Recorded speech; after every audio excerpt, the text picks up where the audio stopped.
With the Southland Journal. And if it's your first time here, please go ahead and hit that subscribe button down below and hit the notification bell so you can stay up to date on all the latest breaking news. And today we're reporting from Orland Park. It says free head and neck cancer screening December 7th at Northwestern Medicine Center in Orland Park. Northwestern Medicine will offer a free head and neck cancer screening at its Orland Park location from 10 a.m. to 3 p.m. on December 7th.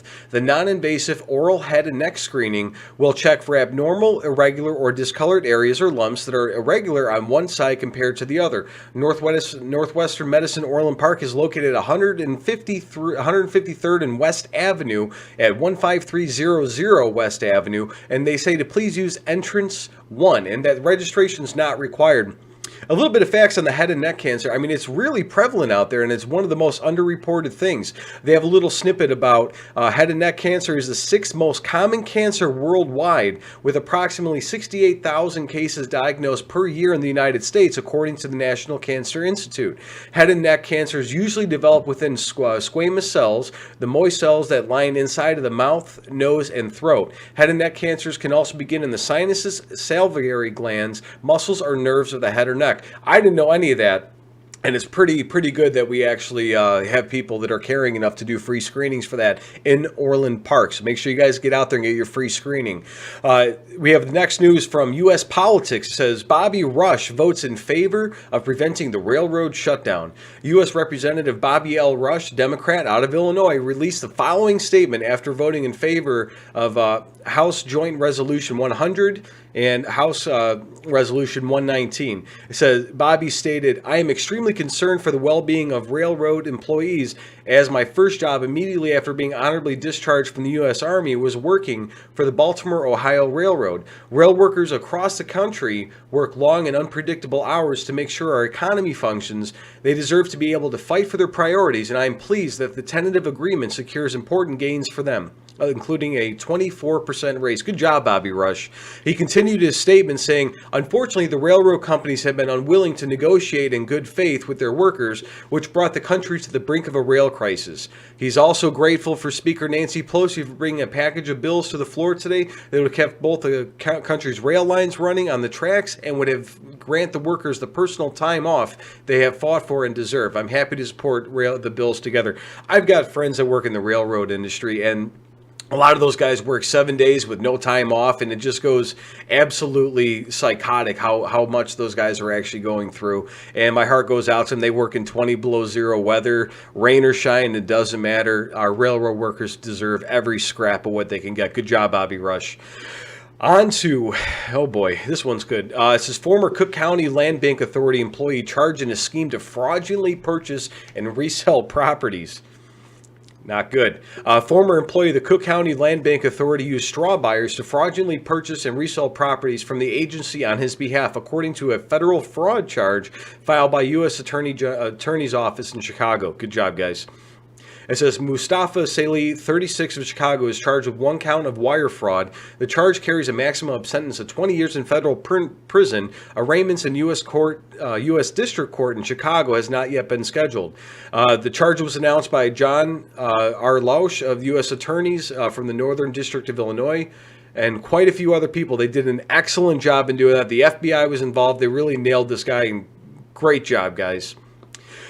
On to one of the worst stories that we're going to have here for a while, unfortunately. It says on Tuesday, November 29th, Brendan Brown of Matson was arrested after ICAC investigators discovered he was soliciting 2 minors over a span of 2 to 3 years, and he was viewed and shared underage images and videos on his social media accounts. I can't say certain words that are in this on YouTube due to YouTube standards, so I'm going to say I might blank out for a second and not use them, but that is because we can't say certain words because YouTube will ban the video.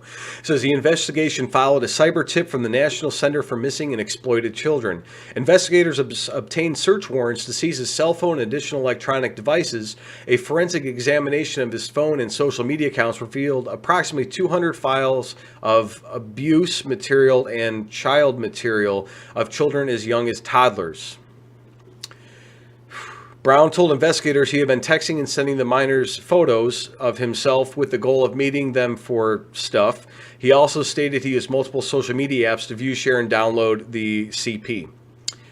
The Cook County State's Attorney Office approved charges of solicitation and dissemination of CP, both Class X felonies, possession of CP, a Class 2 felony, indecent solicitation of a child, and 2 counts of other terrible things, guys. Good job on that one. We're going to go off to Illinois politics. Recently, House Speaker Chris Welch gave a speech from where Obama first announced his campaign for president. He was making an announcement to making that historic location now a landmark. Let's go to Chris Welch. Glorious, momentous day. But I think if President Obama was here in Springfield today, he'd be really disappointed in us a little bit, because he'd be like, why are we wimping out inside? It was colder the day he made his announcement. You know, we're from Chicago, we can be outside. But whoever made the decision to be inside, I join Senator Harmon in thanking you. You know, I will tell you, as a young person in elected office, I always admired then State Senator Obama from afar, and watched when he ran for the U.S. Senate, and then watched when he ran for President of the United States. And 16 years ago. Awesome. That's awesome. Great stuff to hear. We're going to jump on over to sports.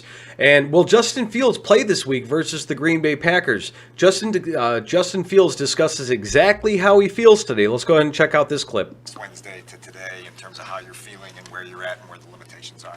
Yeah, I feel better than last Wednesday for sure. So just feeling better each and every day. What is still not there for you that you're still trying to get? I'm not sure. We'll figure out today at practice and figure out what I can and cannot do. Are you proceeding through the week expecting to start on Sunday? It just depends on what I can do in practice and stuff like that. So again, it's my first day this week when I'm getting out on the field. So we'll see more after today. Now we have injury updates and roster moves from Chicago Bears head coach Matt Eberflus. Let's check that out. You know, obviously being in Green Bay from the 18 to 20 there, so that's squared away there. Other roster moves, we have A.J. Thomas, defensive back, going to the active roster. We placed Darnell Mooney and Eddie Jackson on IR, as you guys saw. We signed Adrian Colbert to the practice squad Tuesday.